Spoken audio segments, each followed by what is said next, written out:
If for some reason you are not comfortable being recorded, you are welcome to watch the recording of this meeting afterwards, or you can turn off your camera and not speak, and that will also prevent you from being part of the meeting recording.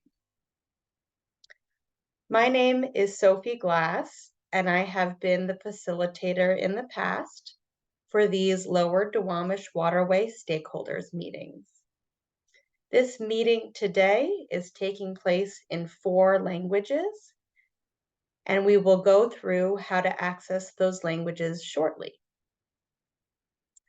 But for now, I would like to introduce the facilitator for today's meeting. Next slide, please.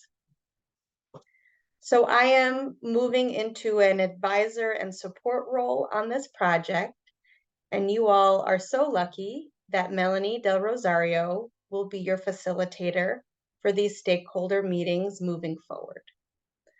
Melanie has great experience with the Lower Duwamish Waterway. She was previously a consultant for Seattle Public Utilities for their cleanup work on the Lower Duwamish Waterway and East Waterway. And she's been part of our team working on the Lower Duwamish Waterway for stakeholders and the roundtable since the summer. So I'm going to turn the meeting over to Melanie, and we'll stay in the background to support you all. And I think this should be a great meeting with lots of important updates from the Duwamish River Community Coalition, the U.S. Environmental Protection Agency, and the Washington State Department of Ecology. So take it away, Melanie. Thank you so much, Sophie, for that warm introduction. And hello, everyone. I'm very happy to be here with you facilitating this meeting. The first thing I would like to do is just go over a couple of notes and best practices for the meeting. You are all muted automatically unless given permission, but we would like to ask that you keep your microphone muted unless you are speaking. I'd also like to note that due to a disruption at our last roundtable meeting, we are now using a webinar format for this meeting. This gives us enhanced control over who is on camera. For all questions, we ask that you use the Q&A feature. That is the one major shift, and I'll talk about that more on our next slide. The other notes are that we'd like to ask that everyone balance your speaking time and stay on the agenda topic when presenting. For anyone who is speaking, please introduce yourself to the virtual room before speaking. And we also ask that everyone be respectful and courteous at all times, and to be patient with us as facilitators and meeting hosts, and we'll do our best to always ensure a seamless experience. But technology issues do happen at times. Some tips for using this Zoom webinar format. As I mentioned, we would like to ask that you all use the Q&A button to ask your questions. If you are experiencing technical problems or would like to share resources with everyone in the group, please use the chat button for that. You may also raise your hand and come off mute to ask a question, and we encourage you to do that. If you introduce yourself and would like to come on video, we also encourage that and just ask that when you come onto audio that you indicate that you would like to come on video, as we will need to give you permission to do that. For Spanish, Khmer, or Vietnamese audio, you can select the globe on your Zoom toolbar to listen to today's meeting audio in any of those languages. English participants should select the English channel to hear audio in English. Just another reminder that we are recording today's meeting, and it will be accessible to all of you after the meeting so that you can go back and watch, or it will be accessible by those who were not able to join us today. We have wonderful interpreters who are providing translation services for today's meeting. And there are a few best practices that make it easier on our interpreters and our participants. So we ask that everyone speak slowly, take pauses every 2 to 3 sentences, avoid acronyms, and use common language whenever possible. Today, you are all joining a stakeholders meeting. And the purpose of these meetings is to provide the public with the opportunity to hear technical updates from the agencies managing the cleanup of the Lower Duwamish Waterway and from DRCC.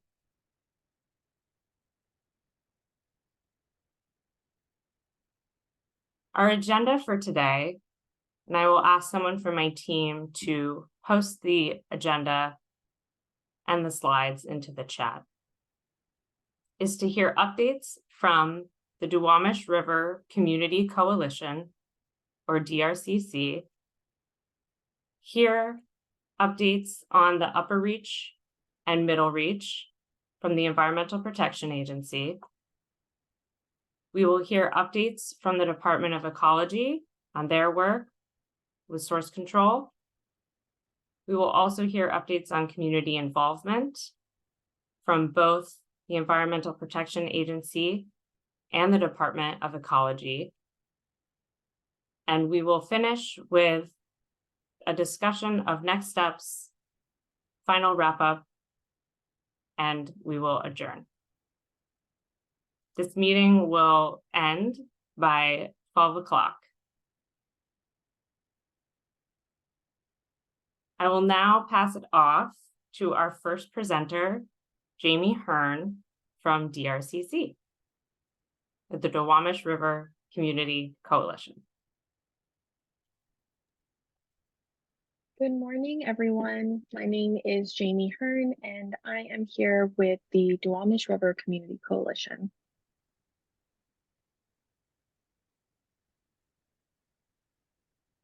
First, I wanted to share some Superfund related updates. Since our last stakeholder meeting, DRCC has submitted a comment letter on the Harbor Island Community Involvement Plan. We have also submitted a comment letter on the East Waterway proposed plan. We have held what we call our One River Community Engagement event. We have continued doing source control advocacy by commenting on different sites that are under review for the Model Toxics Control Act in the Duwamish Valley. And we also had our annual River Festival. On the screen, you can see the URL for our Superfund website page. If you are interested in learning more about any of our work, we update this website regularly.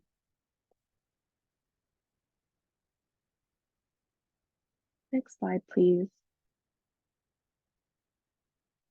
In March of this year, we hosted our One River event where we provided the community with updates on ongoing work for the Lower Duwamish Waterway, the Harper Island Superfund site, and we also had informational updates from the Environmental Protection Agency, source control updates from the Department of Ecology, and general updates on our organization's clean air work and flooding advocacy. We were thrilled to have a little bit over 200 attendees join the event.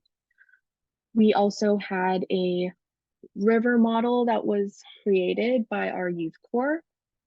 And you can see in the picture, we had a flooding station where we had little diagrams of homes that were flooded, and we were able to give the community updates on our work with that.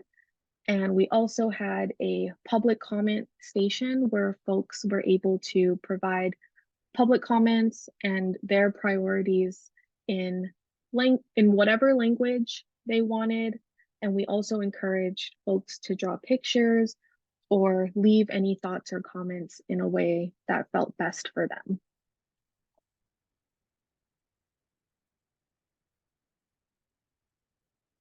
Our outreach this year has included things like boat tours, community events, Facebook Live presentations, and in-person presentations where we have presented to community groups, governmental entities, and students of all ages. So the picture on the left was from an event that we held in May where we talked about recent federal funding that is being made available and how we can organize around this opportunity to make sure that investments happen in areas like the Duwamish Valley. And so we had folks from the Environmental Protection Agency on that boat tour, Department of Ecology, Seattle Public Utilities, and it was a great opportunity for us to share our work with a lot of decision makers that are in charge of decisions related to river cleanup. And then on the right, you will see our amazing youth corps. We were able to take them on a few boat tours this year, and for many of them, it's the first time that they've ever been on the river. So we really enjoy providing those opportunities as well.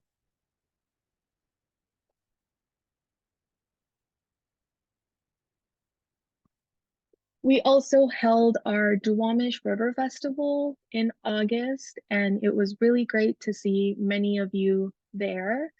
Some of the highlights that we are really excited to share out is that we had over 650 attendees. We were able to provide over 550 free meals. We had over 63 sponsored booths. At this event, we were able to collect around 60 public comments.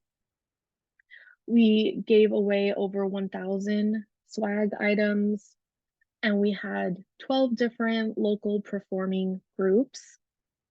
We also were able to provide kayak tours, so folks were able to get out on the river and connect with the river and just celebrate being with community while also having the opportunity to learn more about all of the work that is going on in the Duwamish Valley.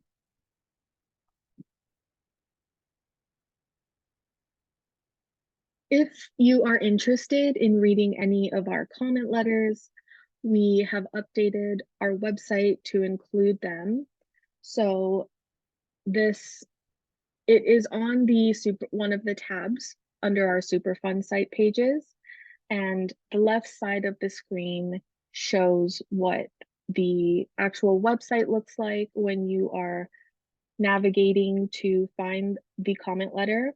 If you click on the text at the top that says read DRCC's comment letter on the East Waterway proposed plan, you should be able to open it.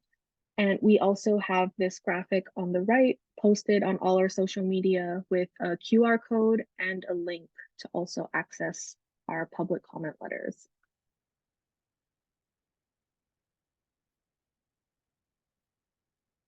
Some updates on our clean air program include highlights such as joining the Northwest Seaport Alliance's Zero Emission Trucking Collaborative, where we highlight the impacts of drayage and diesel emissions in our community.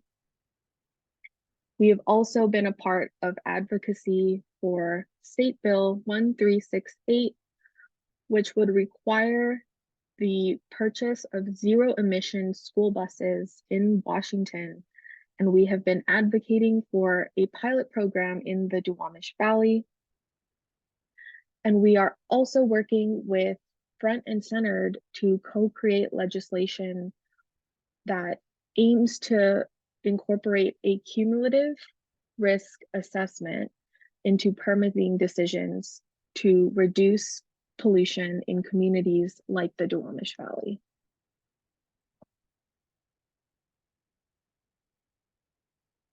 Another big highlight for our clean air program is the King County Council ordinance that we have been working on.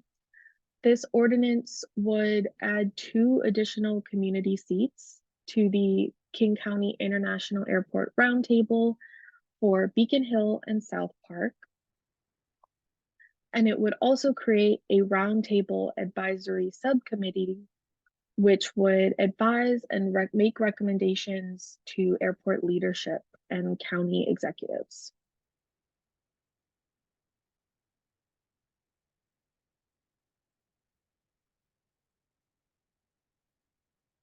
Another clean air update involves our Duwamish Valley Air Improvement Study for Youth.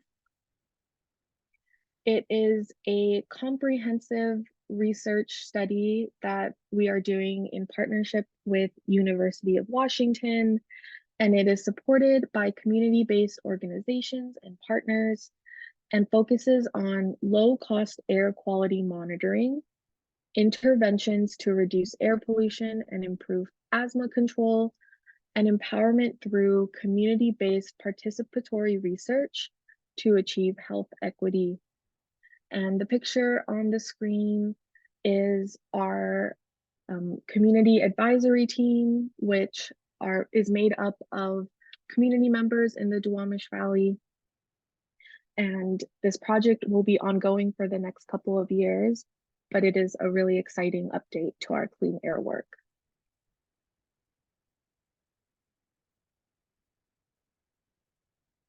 We also wanted to share some updates. Since last meeting, we talked about the flooding that happened in our community last December.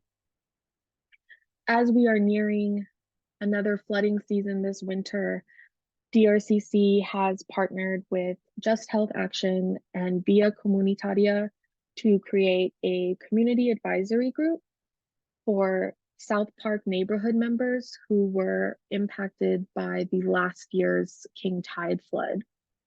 This work is funded by Seattle Public Utilities, and we are working to make sure that information is flowing from community members and SPU and back to make sure we're prepared for the rainy season, and to continue advocating for the city and the county to take appropriate measures to serve the Duwamish Valley, including working together to address gaps in services to ratepayers who live in South Park on county land.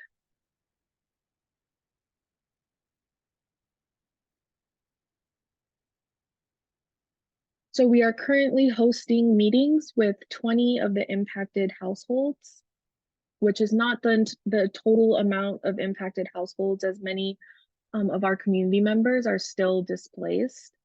But we are really happy with having 20 households represented. And the community advisory group decided that they will be meeting every other week until the first King Tide of the year, which is in this month, to make sure that their homes are protected and that they are planning around the possibility of groundwater flooding, sewer backups, and river overtopping. So this is a picture from one of the community advisory group meetings that we've had in order to prepare.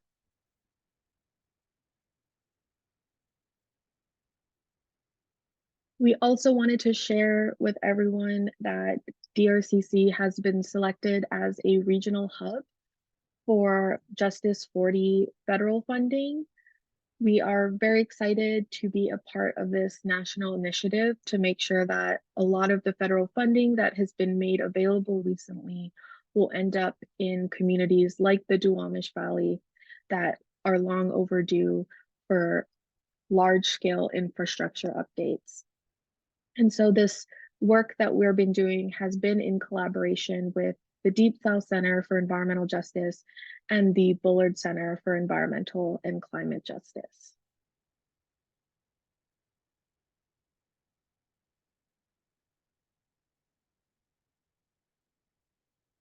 We have also had a very busy year for our youth program. In 2023, we have partnered with the University of Washington, Seattle Public Utilities, South Park Community Center, the Georgetown Mini Mart, and Dirt Corps to engage our youth in a whole spectrum of programs. We aim to create a safe after-school environment, and we also provide our youth with fresh meals and a $600 stipend. This year alone, we have successfully graduated over 100 youth from our program.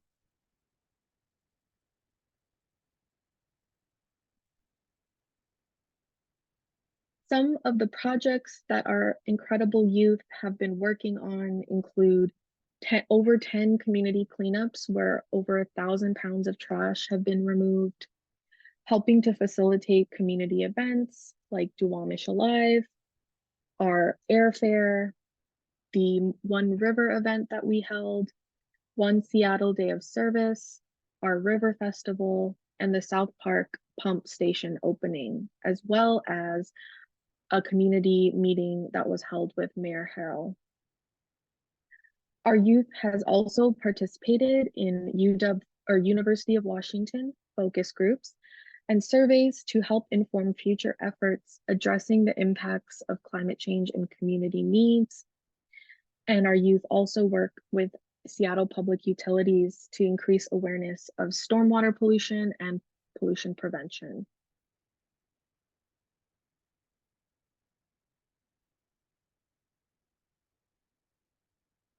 Here are a few more pictures of our work, particularly highlighting our amazing youth corps with some posters that they've created, pictures of them doing trash pickups, and then there's also a photo of them doing habitat restoration at Ha'apu's Park with goose fencing.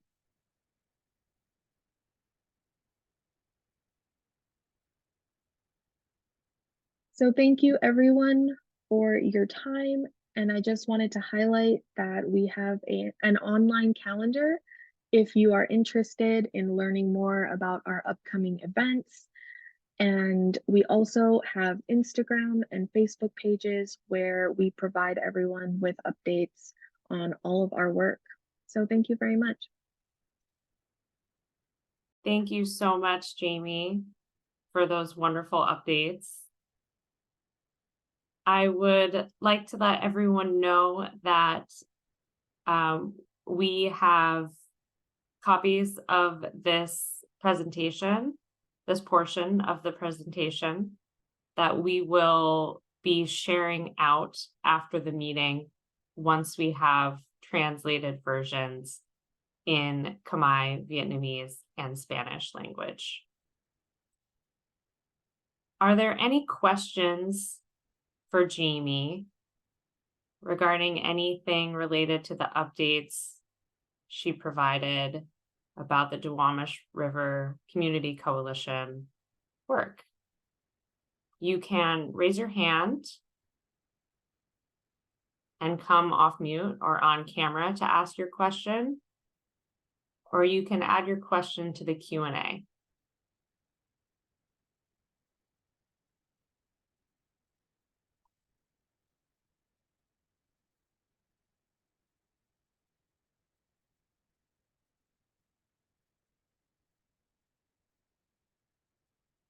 Not seeing any for now.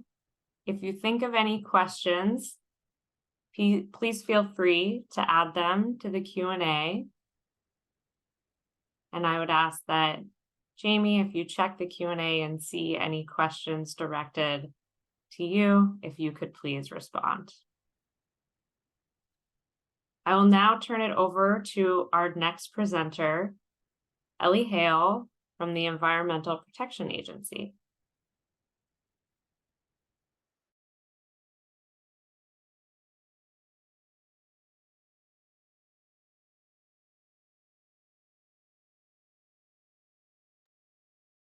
Thank you. Finally found the right unmute button. I'm sorry. Good morning, everyone. And what an incredible group to follow. Great presentation, Jamie. Thank you. I'm supposed to slow down and speak clearly. So I'm going to introduce myself. My name is Ellie Hale, and I am the EPA project manager working on the Lower Duwamish Waterway sediment cleanup. I've been working here since 2015, and we have lots of reports since the stakeholder meeting in January. So I'll try not to overshare.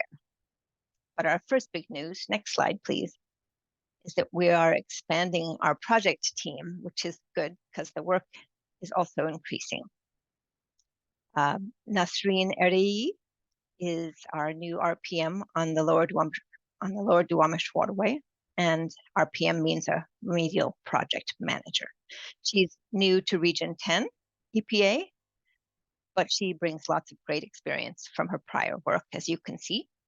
And we're dividing and conquering a little bit. She will be taking care of the early action at Earl M. Jorgensen, and she's with us here today. But we have time for a chat, but next time she'll probably give a presentation. Thank you.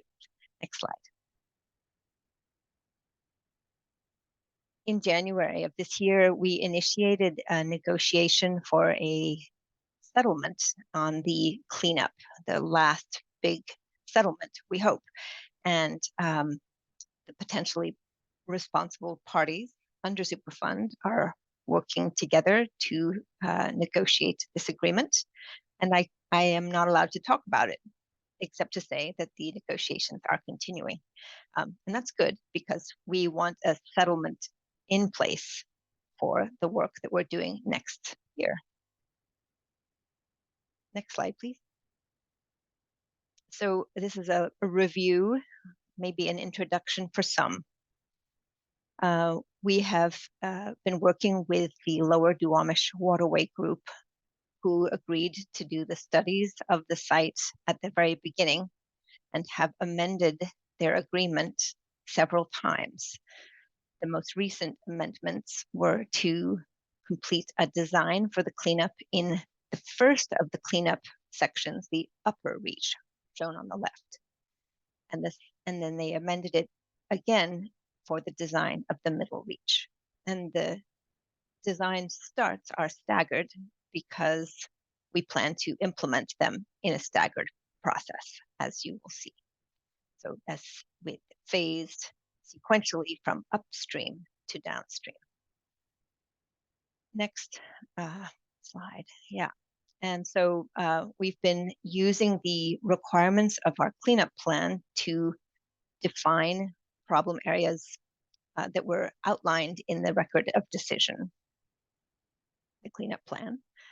And the first step is almost always, and has been in this case, to update the maps of the depth of the waterway, because it really matters when you're looking at the waterway. As this picture shows, there are darker blue intertidal areas, areas where the water is sometimes outside the area. So it's beach is basically exposed at low tide. The lighter blue is always subtidal under the water. And the green is also, but the green is in the navigation channel. And in those areas where the sediment has built up, we have special requirements for cleanup of the shoaled materials.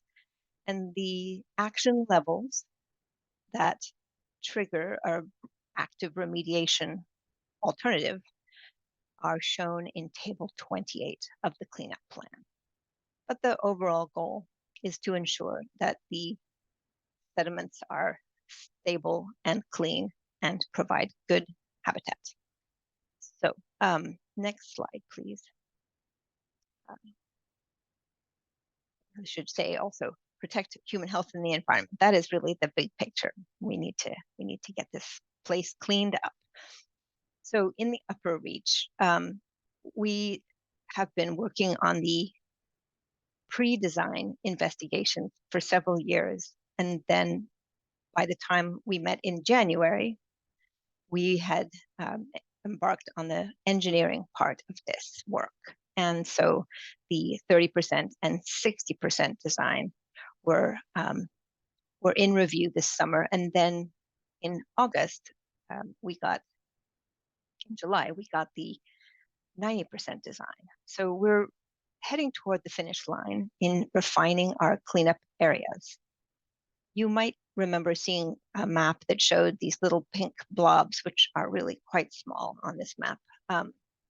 Those are areas where the action levels are exceeded, so active cleanup is required. But as we got further down, we made engineering outlines called sediment management areas to include those pink blob areas. We also added another phase of data collection during the engineering design. Next slide, please. So now we have much more detailed drawings like this one that show the depth of the dredging that has to be done and the side slopes that are needed for slope stability. And there are specifications that are very detailed about how the work, what the goals of the work are, and what requirements must be met. And many, many plans. So if this design were on paper, it would be a mountain. As it is, it's just a lot of electrons. And we reviewed the 90% submittal and are now reviewing the 100% submittal. And I think we expected when I made these slides to be finished by the end of the year. And now I think it'll probably be more like early January. All of the design submittals have been posted on the Lower Duwamish Waterway Group webpage, ldwg.org. So this next slide shows the sediment management areas, and orange means dredging. So most of the active cleanup areas require dredging. Some of them are less contaminated, and in those smaller areas, you'll see green circular areas where enhanced natural recovery is happening. And in the orange areas, some are darker with cross-hatching. And in those areas, we expect that a cap will be placed after dredging. We don't have any areas where we are simply putting a cap over existing depths. All right, so you'll notice that there's a lot of dredging in the vicinity of the South Park Bridge, and most other dredge areas are outside the channel on the right side of the waterway, the east side, next to some cleanup sites. Next slide, please. The design includes various plans to ensure that we are protecting water quality and not leaving contaminated sediments at the surface after dredging.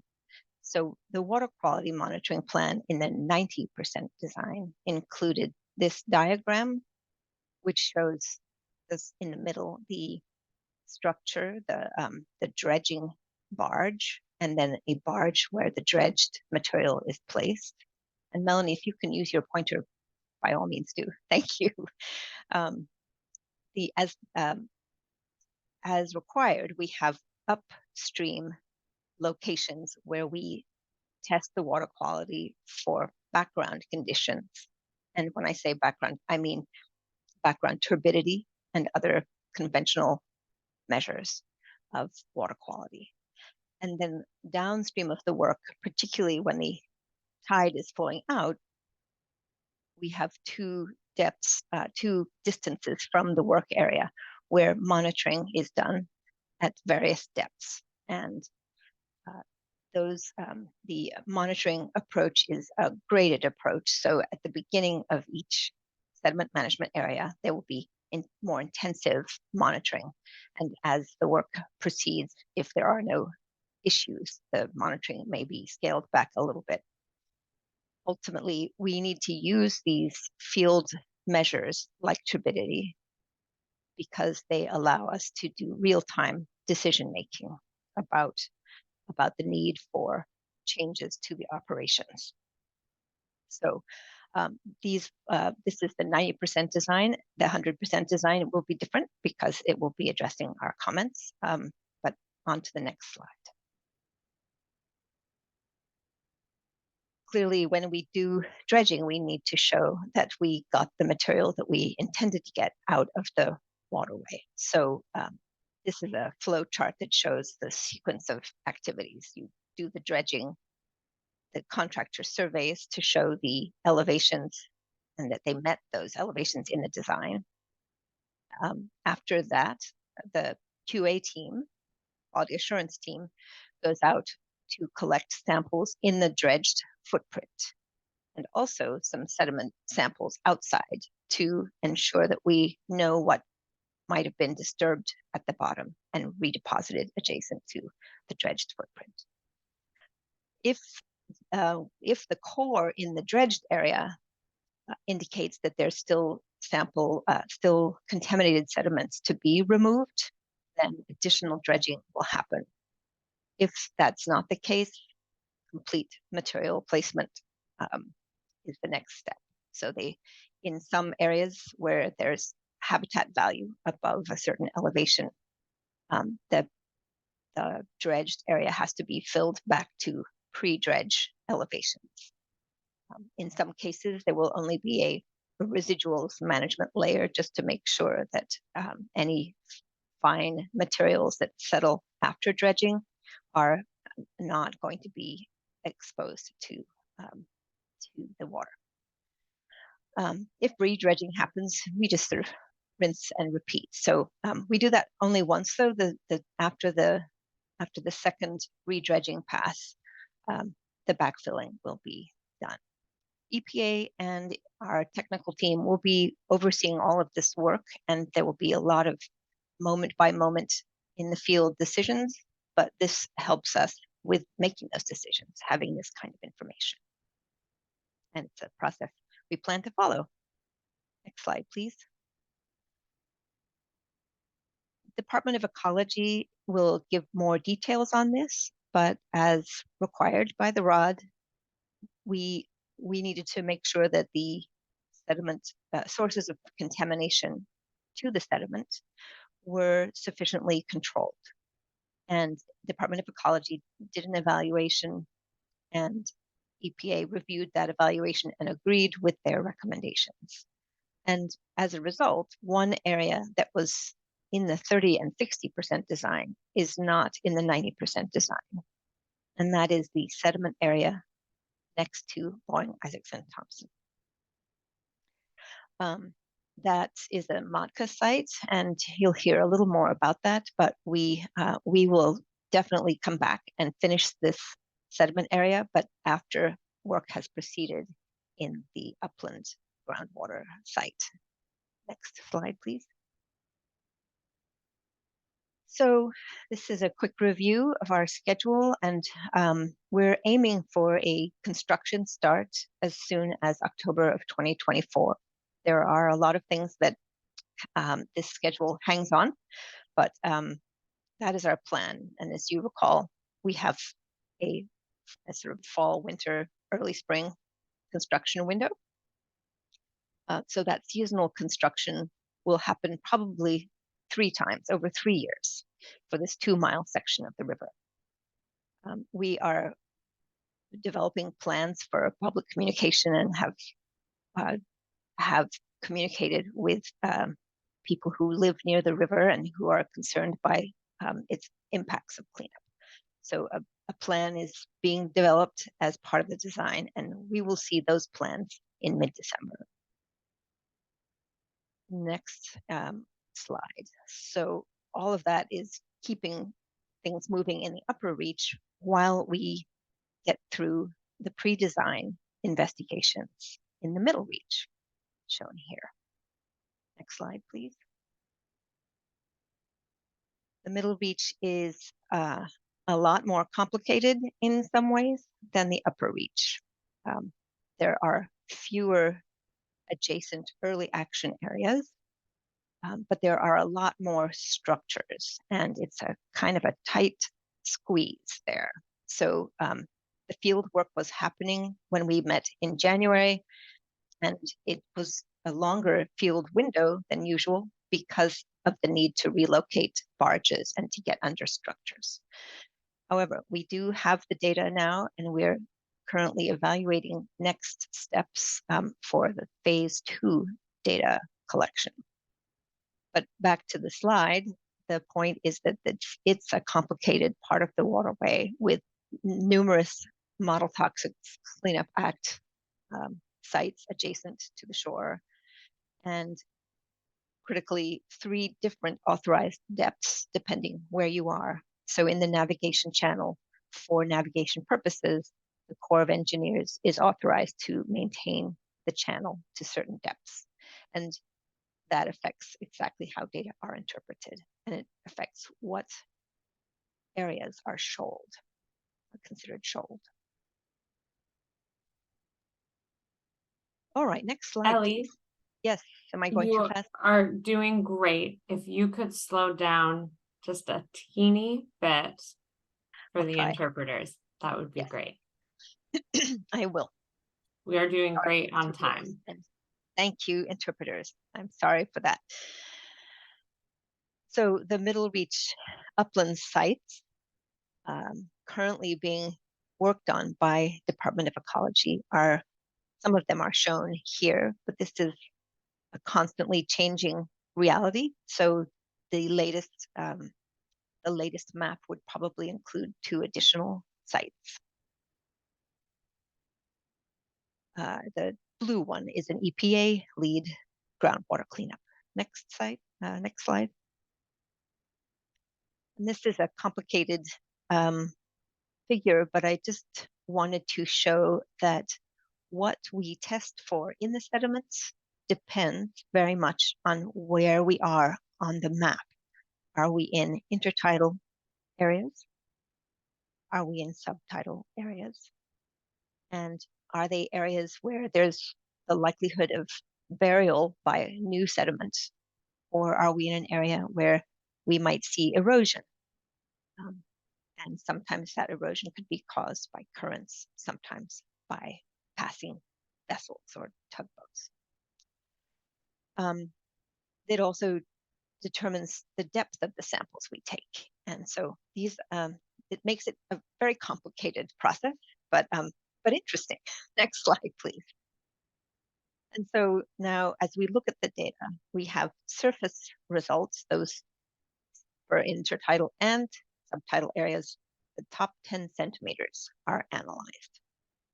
And what you see on this map are red dots where the surface samples exceeded action levels at the time of this map. And I will say some of the data that I'm showing will be detailed in a data evaluation report with final maps. So please consider this preliminary. Don't take it to your lawyer. But in any case, this shows that we do have some surface contamination, maybe less than you might expect. We are planning phase 2 sampling based on the surface and subsurface data, and we will have a plan drafted by Ludwig in mid-December for review. Next slide. I mentioned that the channel is complicated, and it is. On the right side of this figure, the very right, it shows -30, -20, and -15 feet with respect to the mean lower low water, MLLW. And those are the different authorized depths in the channel. And we needed to sample to understand what is the contaminated sediment in the areas where the Corps might do maintenance dredging if the sediment is clean. They won't do it if it's not clean. So we divided our samples according to this figure, and we focused initially on the teal colored 60 centimeter samples that are in gray, not that beige shoaled material, but in the depths below that. And that is because if it is contaminated, we know we will have to clean up the sediments above it. If it's clean, then we would look at the sediments above it to see how much of those sediments above it need cleanup. And we also collected what's called Z-layer samples or Z samples below the depth where authorized depth dredging maintenance would go down to, because that is the depth that would be exposed if maintenance dredging occurred. And not every sample was analyzed because of this tiered process. Next slide. So in this is kind of a cross section, and of course not all the depths are the same, but we show the shaded area as that teal layer on the previous figure, and green means the teal layer did not exceed action levels. So tests were, the samples were analyzed above those. You see all the green ones with samples that are green above them. That means that the Corps might be able to do their dredging. And so then we looked at the Z layer, which is the layer of green that's mixed in with some yellows. Yellows are the not identified, not analyzed samples. Red naturally means bad, and that means that in some areas we do have those deeper layers with contaminant levels above the action levels. And this figure shows by how much they are above those levels. And purple just means that the surface action level was exceeded in this Z layer sample. Next slide, please. Ellie, I'd like to pause for 2 questions. Okay. One is in the Q&A, and Brett Karp from Department of Ecology responded, but I want to read it out loud so that everyone can hear. The question from James West was, can you please describe how sufficient control of upper reach sources is determined? Is it defined by the probability of recontamination of local sediments? Are organisms ever used here to determine sufficiency of source control?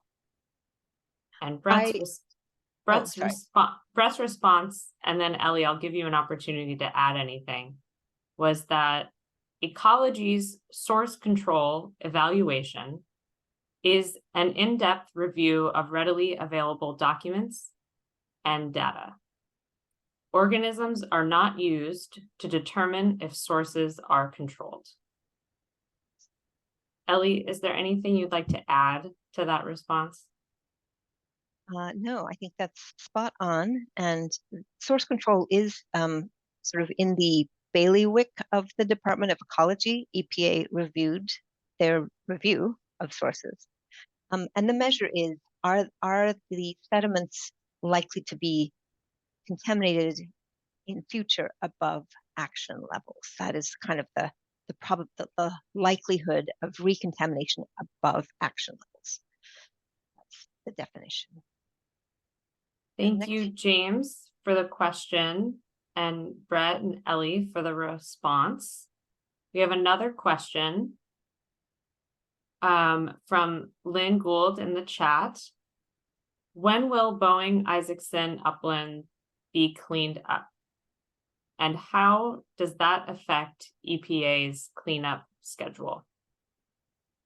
So I'll answer the second question first, which is that we are going to clean up everything but that area next to Boeing, Isaacson, Thompson in the upper reach. So it doesn't affect the cleanup of most of the areas.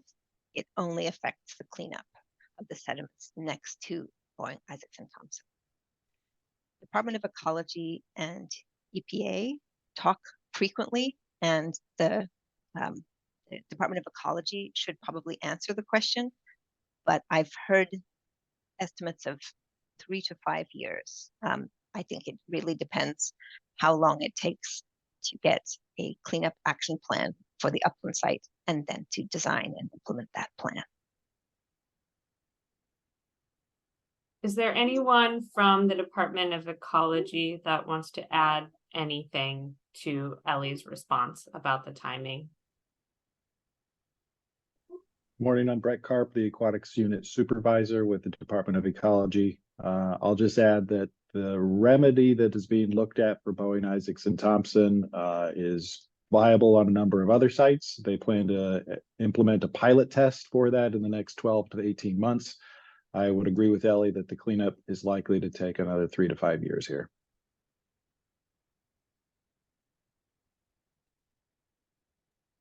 Thank you, Brett. Ellie, you may continue on with your slides. Thank you. Next slide then. This slide shows the preliminary results of the subsurface samples. So again, in the channel, when you see those red boxes, it might mean that the bottom, that teal layer, called the over-dredged allowance depth, the maintenance interval, that those sediments will require cleanup. And there are some 0 to 60 centimeter, 2 feet in depth from the mud line samples that exceed the action levels in other areas. So what we know is we'll need to go back in phase 2 to understand the depths of the contamination and to refine the outlines of our contaminated areas for design purposes. I do want to draw your attention to the 2 shades of gray, only 2. The early action, that's slip 4 early action, and then there's the Boeing plant 2, which is to the left of that and around the corner. Those are the early actions. Nope, down from there. Down, down, down. There you go. But the darker shade, which is hard to tell in this size of a figure, is actually polka dotted, it's stippled. And that means it is a recovery category 1 area. And the surface cleanup action levels continue downward in that area without change, while in areas that are not recovery category 1, there's a significantly higher number for the deeper contamination because it is continually being buried in the recovery category 2, 3 areas. Next slide. So currently we are using statistics and the data we have to draw outlines that are definitely preliminary because we are only at the end of our phase 1 collection of data. But we use, we have, this figure shows PCB outlines kind of in the pink colors, but there are some other contaminants that are showing up here, maybe a little bit unlike the upper reach. There were mostly PCBs in the upper reach. Here we are seeing some other contaminants, and most of them are in yellow blob. So you see the yellow blobs. That means that somewhere a sediment exceeds an action level that is not a PCB action level. The blue areas that are dark, sort of brighter blue, those are areas where the surface samples exceeded phenol. And we're looking at all of these data to understand what additional sampling will help us understand what actions are needed. Next slide, please. Which leads us to where are we in the timeline for the middle reach? This is almost the same sort of duration as the upper reach, but again, we started later. So we're now looking at getting a phase 1 data report and an addendum to the QA plan for phase 2 sampling. And the phase 2 sampling, you can see above the dark blue, phase 2 sampling would be next year, early summer, late spring. The data will come in at the end of summer, and then we'll start the 30% engineering design. The Department of Ecology will also be using the data to focus their evaluation of sources and come up with recommendations so that we have a final determination by EPA by the time we are ready to do construction. Okay. Next slide, please. One moment, Ellie. Yes. I wanted to give Wrath an opportunity to come off mute. I understand that there's some trouble with the Khmer translation. Wrath, is that what you wanted to share with us? And I apologize if I'm not pronouncing your name correctly. Hello, my name is Rod. I'm with the Khmer CHA, and the Khmer translation is choppy. I can hear like every other words of it, so I'm not sure if other languages same way. And I also have, this is just not me, my other people on the team is also reporting the same thing. Thank you so much for letting us know, Rod. We will work on switching the audio source for that translation, for that interpretation channel. Thank you. Thank you.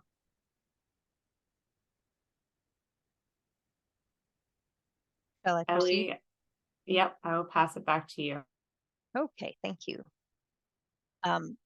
This is a timeline you can study in your leisure, and we can go on to the next slide. This shows orange bands for the winter season construction that we expect will start in the upper reach in 2024, and it looks like we'll need 3 of those seasons to complete the work. Then the middle reach design will be finished, and we can continue with the next year of construction. So again, we'll be going upstream to downstream. The reason the last years are shaded more lightly is that we don't actually have a design. So knowing how long you need is difficult. That is an estimate. Yeah, and I'm open to questions, but as we go down the river, if we find like that the sources have been controlled on the Boeing Isaacson Thompson site, then we would roll the design and implementation of that sediment cleanup into one of the subsequent designs, or do it separately. But we are going to make sure that all of the areas do get cleaned up. Next slide, please. We did lots of early action area cleanups, and this is just a quick update for those who are interested. Next slide. The next 2 slides are about the Earl M. Jorgensen, and they just provide a background history. So if you go to the next slide, those are things to review at your leisure. The next slide. The last box says EPA is working with Earl M. Jorgensen to finalize the supplemental ECA. So just to say that there are a few more steps that are needed before this site is completed. And Nasreen Erdi will be leading that work. There's also an upland Matka cleanup process underway. So those 2 parts are talking to each other. And I think we're gonna get to a public comment period, probably early to mid 2024, to get to the final decision, to get to the final action there. next step, please. Next slide. Ellie, I am going to ask us to take a pause and take our 5-minute break now so that we can work on fixing the Kamai audio channel. Perfect. So if everyone, since we are right at 11 o'clock, could take your 5-minute break now, just 10 minutes early, and we will reconvene at 11:05 or shortly after. So try to be back here in 5 minutes. Let's call it 11:07. So thank you so much for your patience, everybody, and we'll see you back here in 5 minutes. Thank you. Minutos. Okay, interpreters, please stay on. I've moved us all into the same audio channel again. We're going to ask James and Tammy to join by to switch to phone audio. Carla, your sound sounds really good so far, so we'll keep you where you are. Please. So the thing that I think we did wrong when we were trying to set up, please remind people to rejoin the audio channel that they want to listen in. Welcome back. I hope that everyone had a wonderful break. Thank you so much for your patience. Please rejoin the audio channel that you would like to hear the presentation in the language that you would like to hear the presentation in. So as a reminder, on your Zoom toolbar, there is what looks like a globe, and the options are English, Khmer, Vietnamese, and Spanish.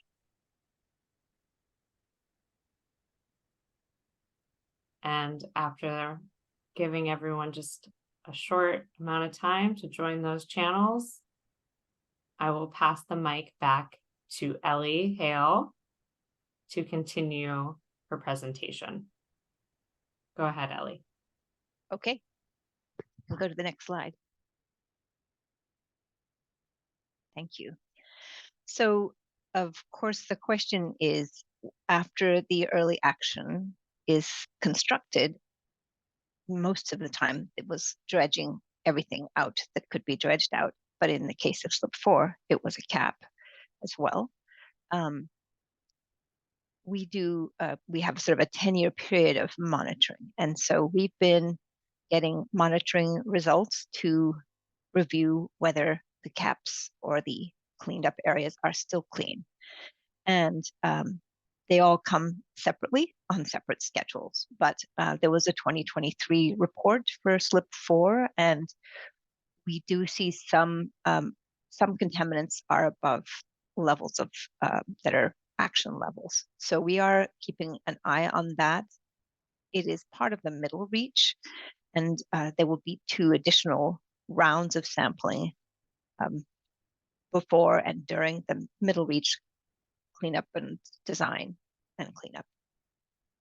And so then it will be rolled in with long-term monitoring.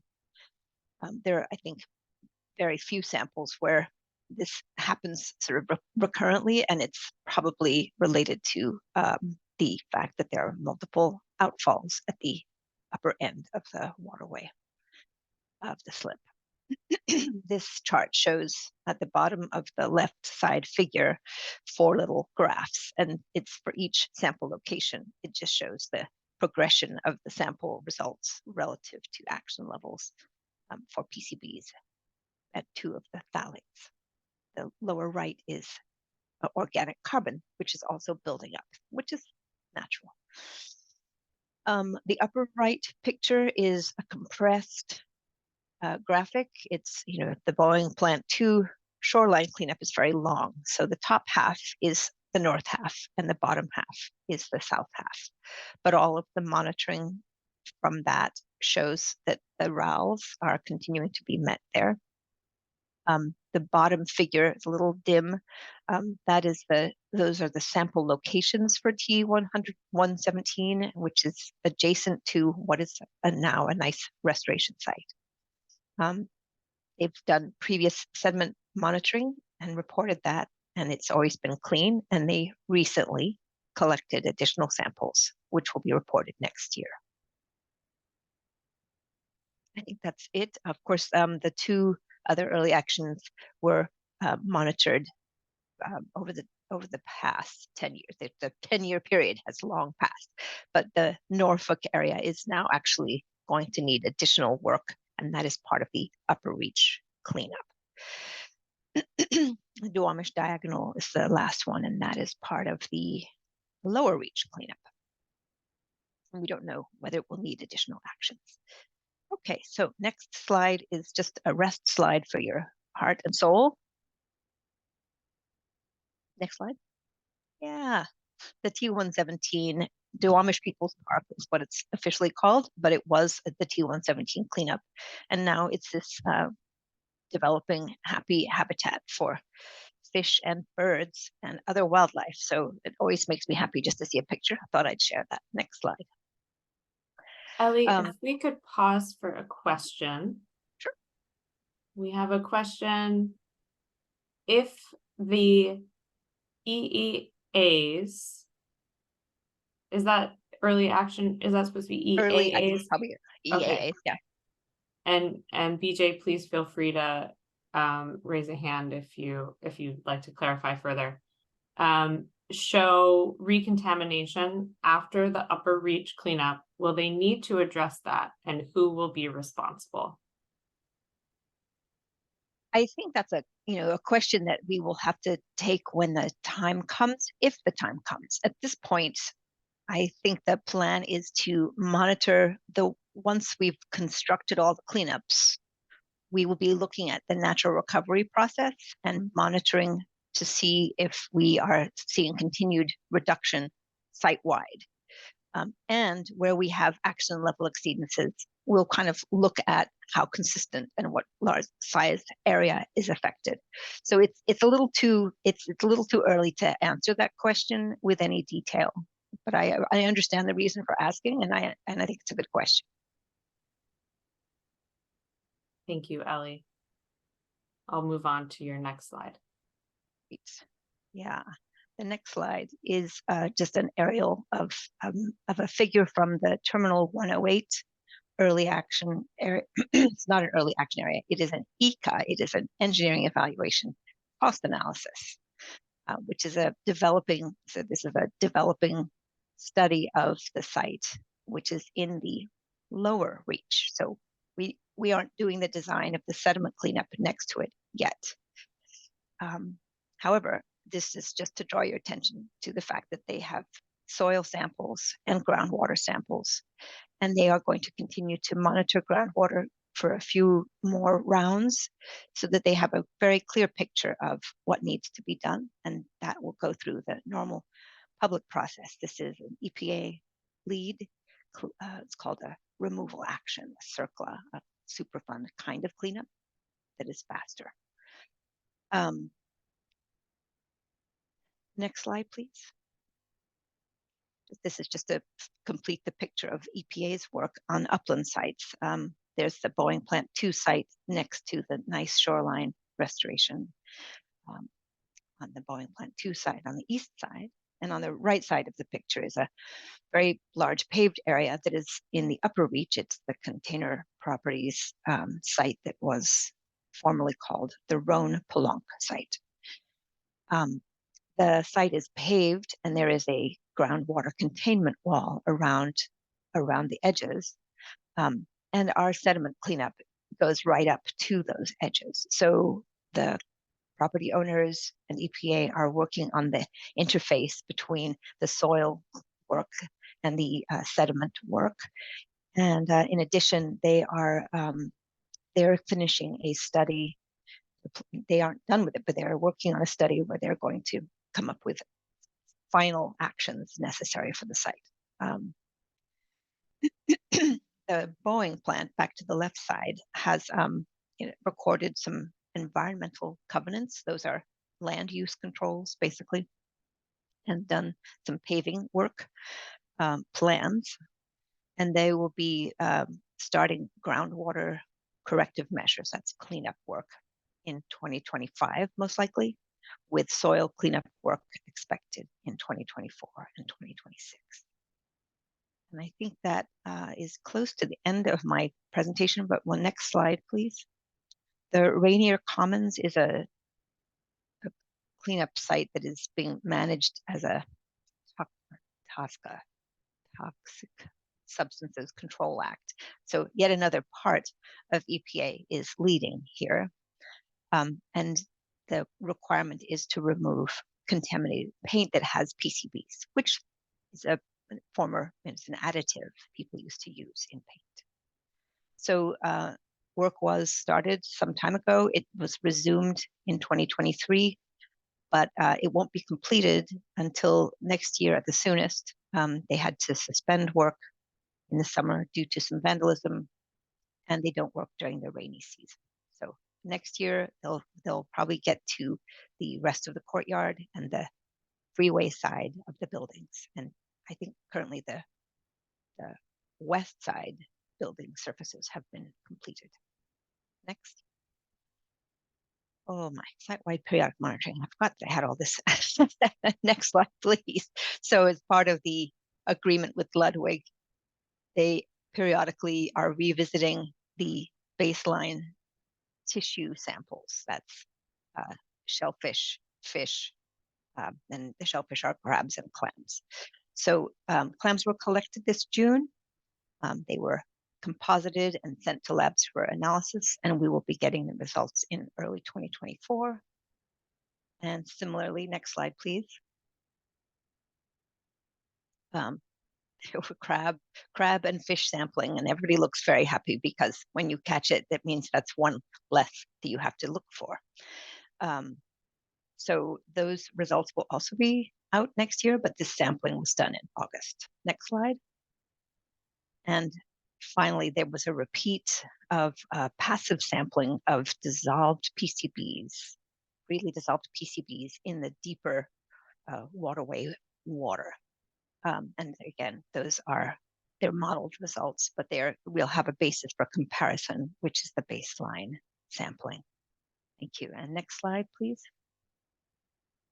The next few slides are just, I was curious, and so I tried to take elements of the record of decision figure showing what the estimated cleanup areas would be and compare them to our 60% and our 90% design graphics. And there are differences. In some cases, we've seen that we have more dredging to do. For example, here next to Boeing Plant 2, there are fewer places that need caps or early or enhanced natural recovery on the west side. And if you go to the next slide, what was going to be a solid area of dredging looks like only some of it needs to be dredged. And it was the phase 3 data that caused the right side picture of the two blobs ended up merging. Next graphic is another section which also shows some changes. So when we had the data from the remedial investigation and feasibility study, it looked like we would probably need to dredge in much of slip 6, but we have a very small dredge area there now. And I think there's constantly new sediment coming in, and this new sediment is cleaner, and so it's diluting the sediments. So with those figures, I think I am finally at the end of my presentation, and you can take a breather while you listen to ecology, or you can ask me questions. Thank you so much, Ellie. Are there any additional questions for Ellie? And as a reminder, you can raise your hand and come off mute, or even come on camera to ask your question if you'd like to do so.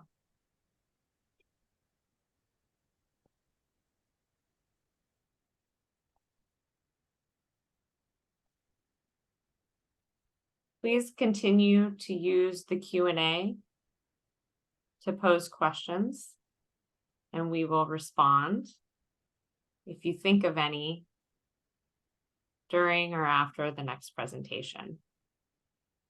I will now pass it off to Brett Karp from the Department of Ecology Thank you so much again, Ellie. And Thank you. take it away, Brett. Thanks, Melanie.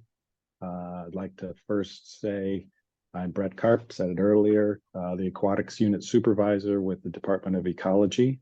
I appreciate everyone joining us here today. I'd also like to express my gratitude to Triangle Associates, EPA, DRCC for participating here today, and recognize the first people of the city of Seattle out there in the Duwamish Valley.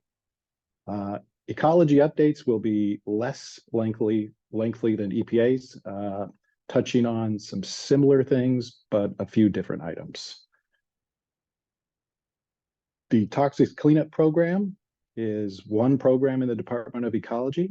I'm the Aquatics Unit Supervisor of the Northwest Regional Office, and we oversee the Lower Duwamish project.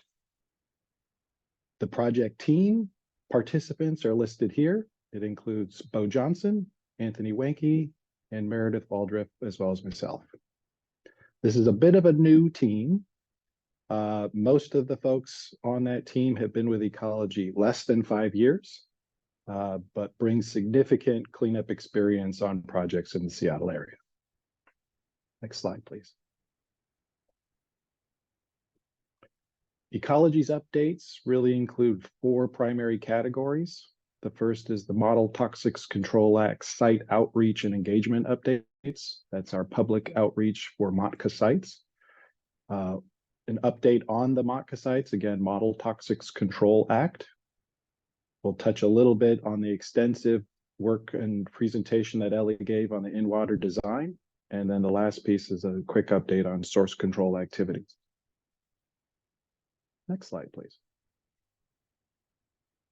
Our outreach and engagement activities since the last stakeholder meeting have included a number of public comment periods, public meetings, and 5 community events. I was at the Duwamish River Festival in August. Thought that was a fantastic opportunity to engage with the community and recognize that there is a lot of energy around this project, and we can continue to elevate that energy and move this project forward. So we'll touch a little bit after I talk here on overall outreach changes, but those are basically the updates since the last stakeholder meeting. Next slide, please. Brett, just a reminder to speak slowly and take some pauses. You bet.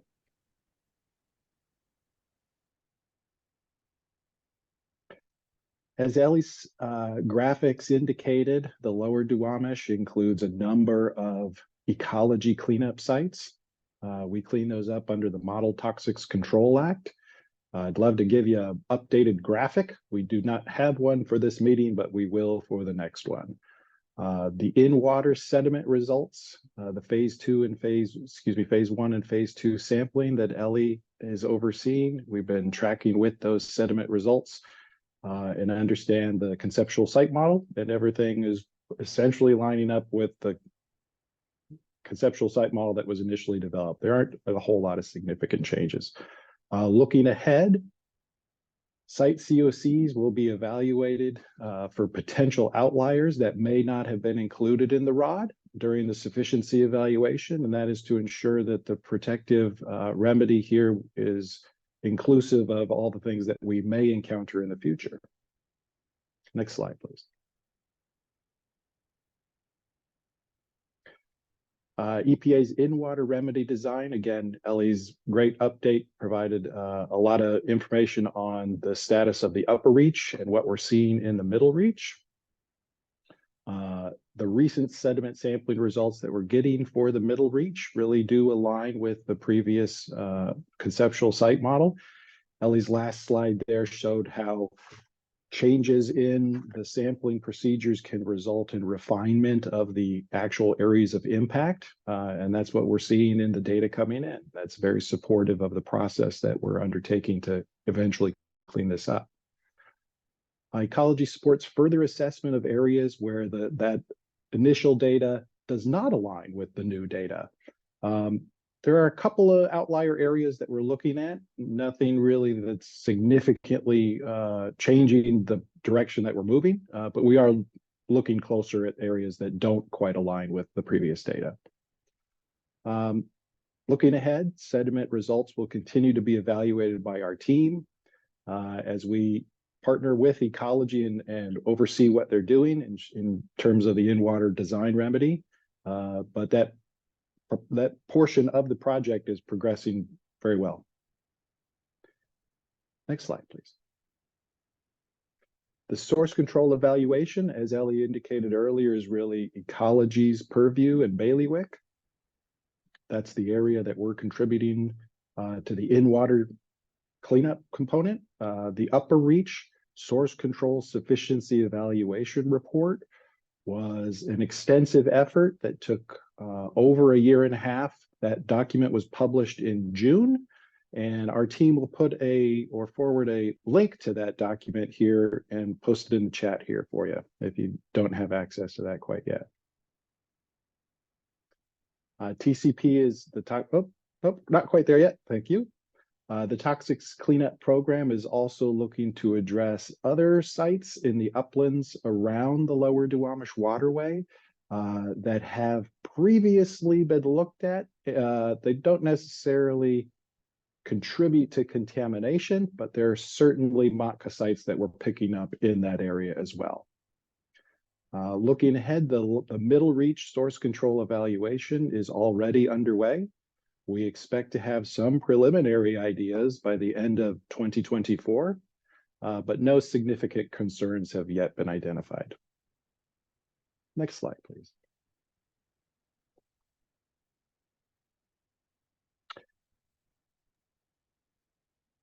And I believe this is allowing me to introduce Rachel McCrae, who is our Water Quality Program Manager out of the Northwest Regional Office.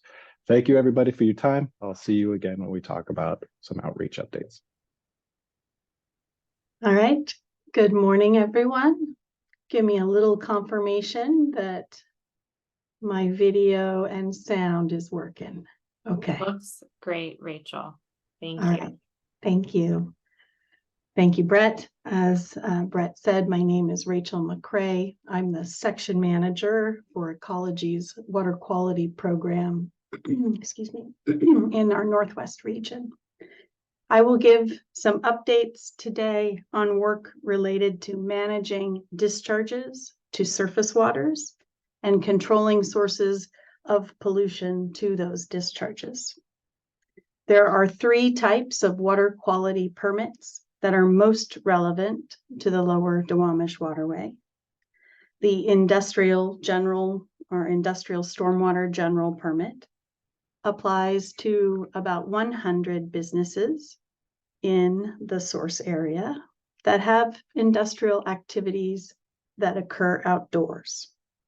As a result of this permit, more stormwater is being treated than ever before.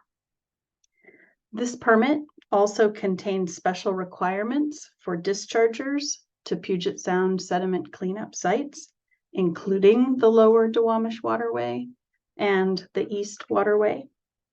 These special requirements involve the sampling of solids in the storm system and cleaning out the storm system pipes. The Industrial Stormwater General Permit will be updated in 2024, and we will include information about when to comment on the permit in our newsletter that we email out and on our website.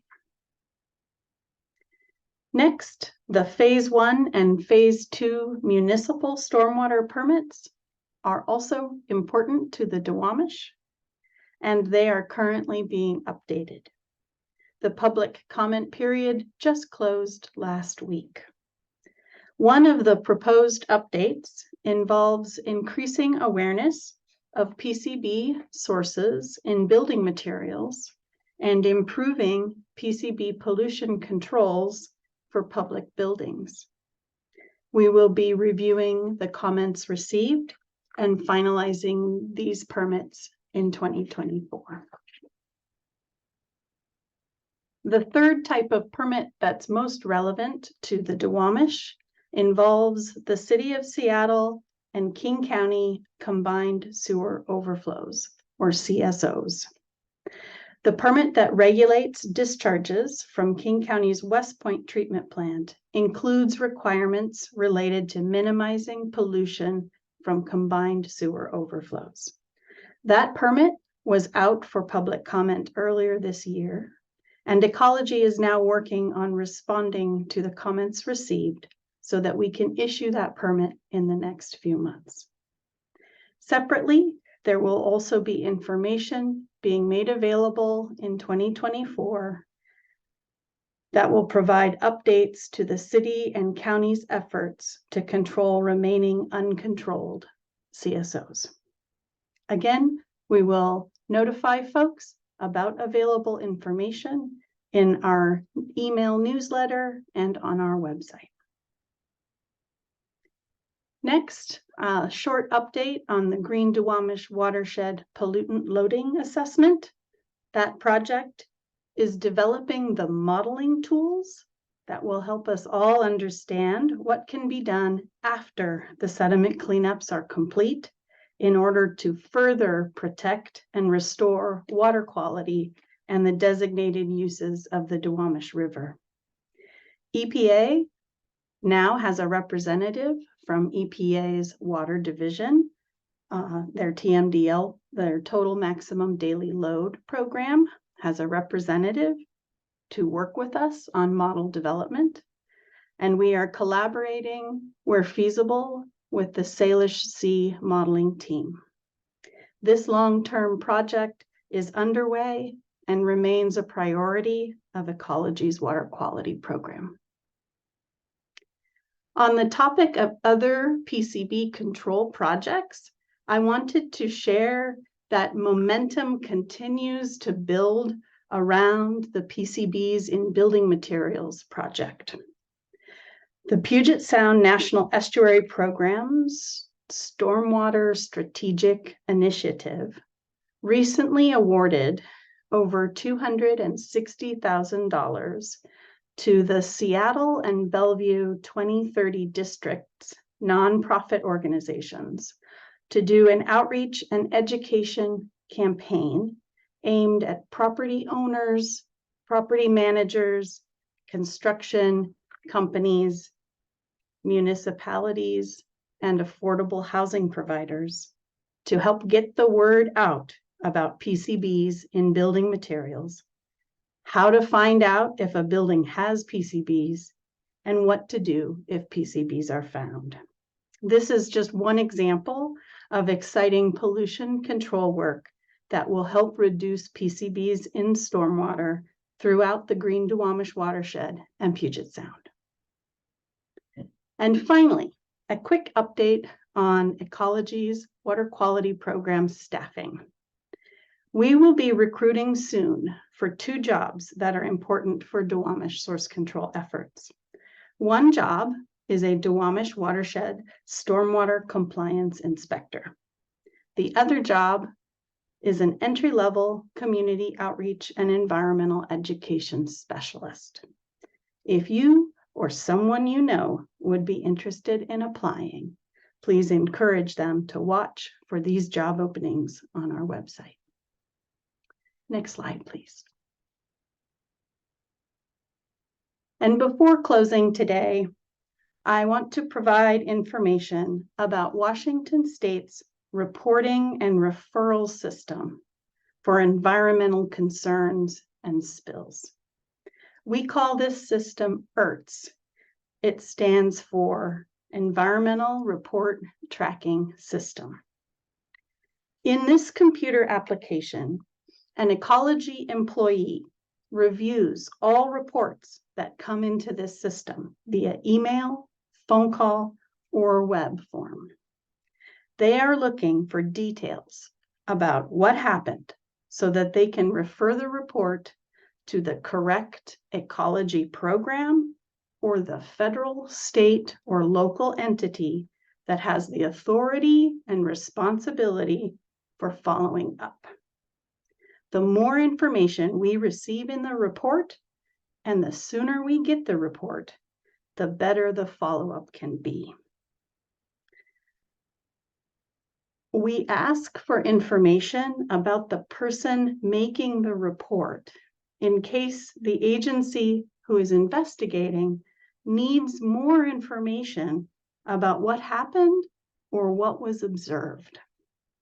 I encourage folks to report potential problems that you see to this ERTS system so that the system can get the issue referred to the correct entity right away.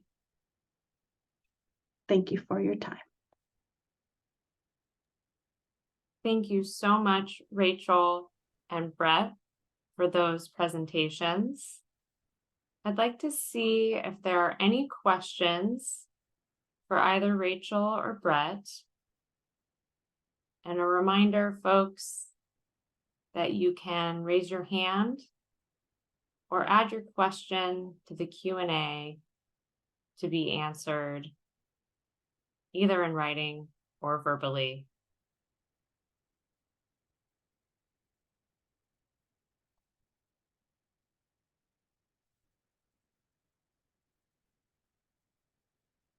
Not seeing any questions at the moment. If you think of any, please do add them to the Q&A. I am now going to stop sharing my screen and pass it over to Laura from the Environmental Protection Agency to give updates on community involvement. Thank you, Melanie. And hi, everyone. It's so good to see all of you virtually. And thank you so much for being here and great presentations by everyone today. I have a few community involvement updates related to EPA's work in the Duwamish Valley. And first, I'd like to let everyone know that in addition to Mishak Padilla, we are adding another EPA community involvement coordinator to our team named Samantha, or Sam Lovell. And Sam is on camera right now, so I will hand it over to Sam to quickly say hi. Yeah, thank you, Laura. And wonderful to introduce myself to everyone. My name is Sam Lovell. And very excited to join the team of community involvement coordinators for Duwamish work.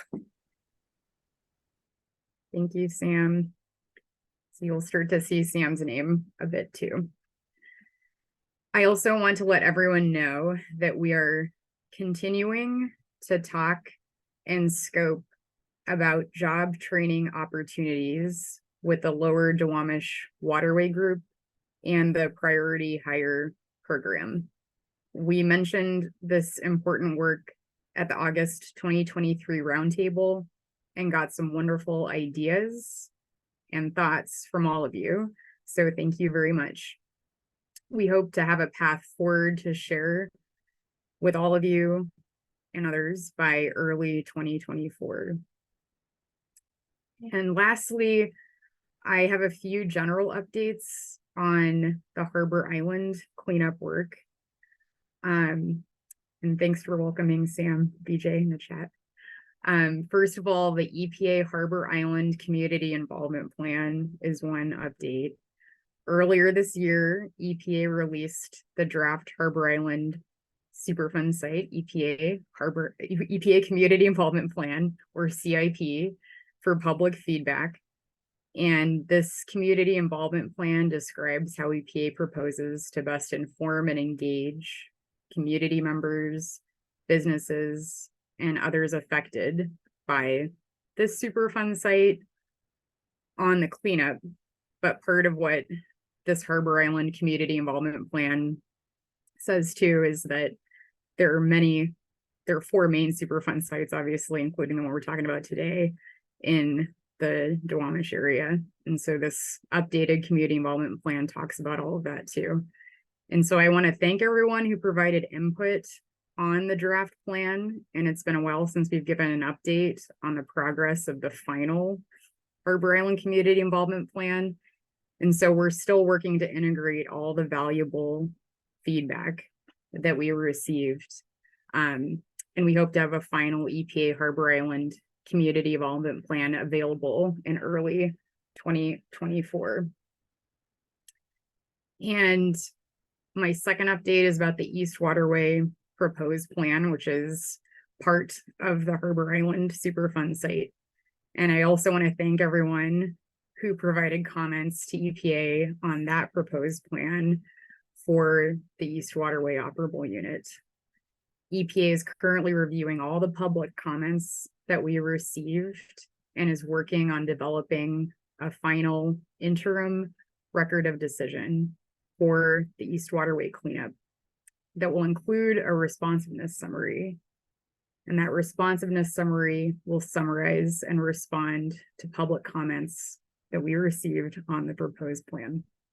And lastly, I just want to give a quick alert for slip 36, which is within the East Waterway area of Harbor Island Superfund site. And EPA is overseeing the U.S. Coast Guard as the performing party at the slip 36 early action area and is working to remove contaminated sediment and deepen the slip. We're working on a plan for how to do that.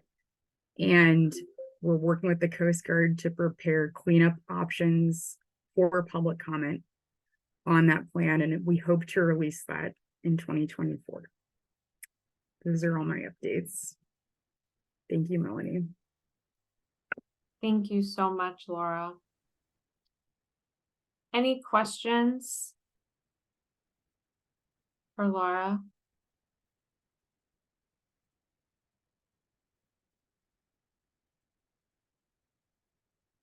Not seeing any at this time. I'd like to pass it off to Brett for community involvement updates from the Department of Ecology. Thank you. In 2024, the Department of Ecology will be shifting our outreach and engagement process to provide more in-community presence. We plan to provide office hours at an accessible location. Those office hours will be 2 to 4 hour sessions, likely at least once a month. We will plan to have an evening session to allow for working folks to attend, as well as a weekend session. We plan to engage with DRCC beginning next week to establish a repeated or cyclical meeting with them that parallels with that in-community presence. Through that process, we're hoping that we'll get more community engagement and reduce the burden on the community of having to see so many cleanup projects periodically. Having a more regular presence in the community, my goal is that will add a lot of value to the cleanup projects and provide more consistent communication from the Department of Ecology. Thank you. Thank you, Brett. We have just over 10 minutes remaining. I'd like to give everyone 5 minutes at the end to complete a brief poll. So in the next 5 minutes, we have time to answer any remaining questions on anything that you all have heard at today's meeting, or anything else that anyone on the call would like to share that is on the topic of the cleanup of the Lower Duwamish Waterway. Feel free to raise your hand,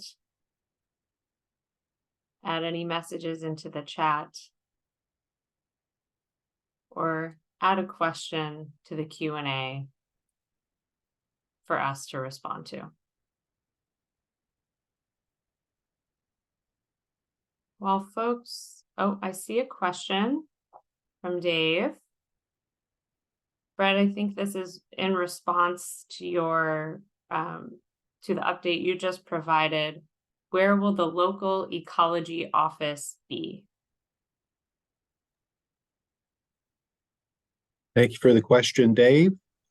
We do not have a solid schedule yet. The plan is to provide opportunities that are public locations. We're looking at local breweries, coffee houses, libraries, community event centers, and things like that. So the final schedule will be rolled out with those locations, but it will be a bit of a traveling band.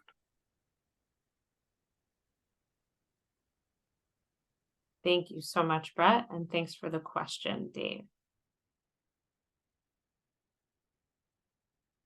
So I'd like to summarize some action items and meeting reminders related to the presentations that we heard. Some things to look out for are updates from ecology related to job opportunities, two job opportunities that we heard about. And the Department of Ecology will share more information via their newsletter. From the facilitation team, we will distribute a recording of this meeting within a week or so that you can revisit any of the information or you can share it with anyone who wasn't able to join today.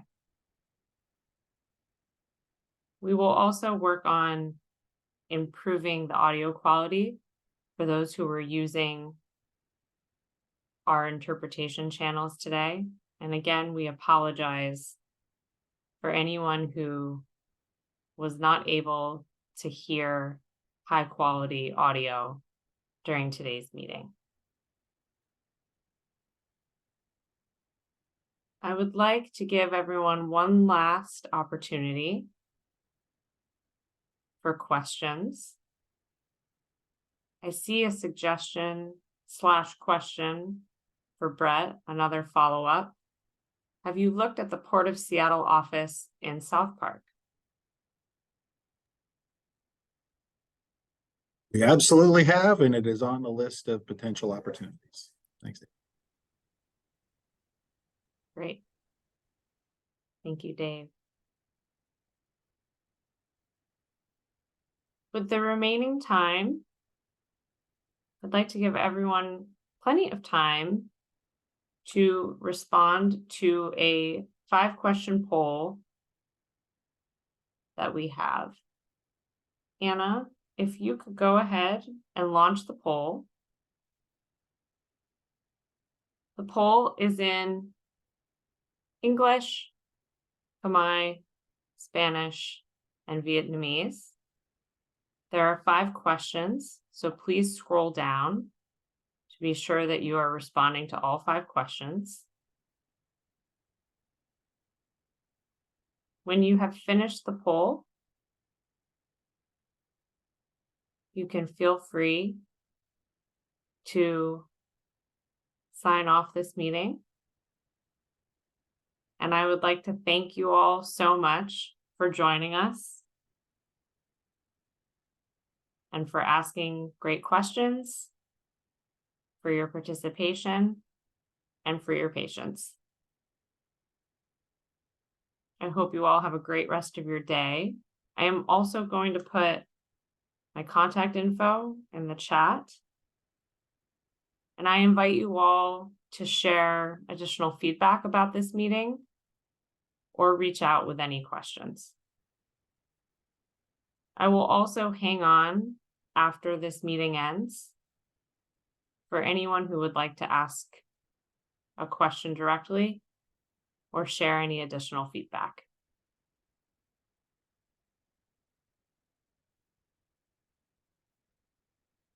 So thank you all so much again. And thank you for taking the time to complete this poll.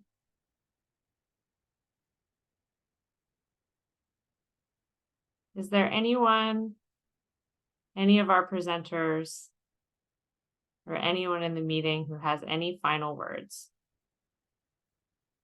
in our last few minutes?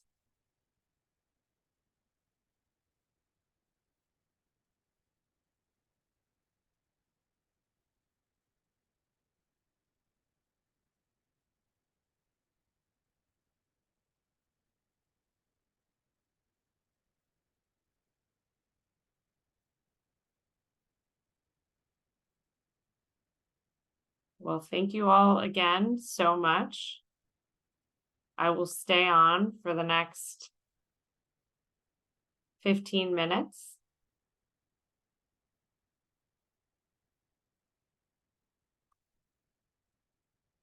But I'd like everyone to have a great rest of your day. And thank you again for your active participation. We hope to see you all at our next meeting.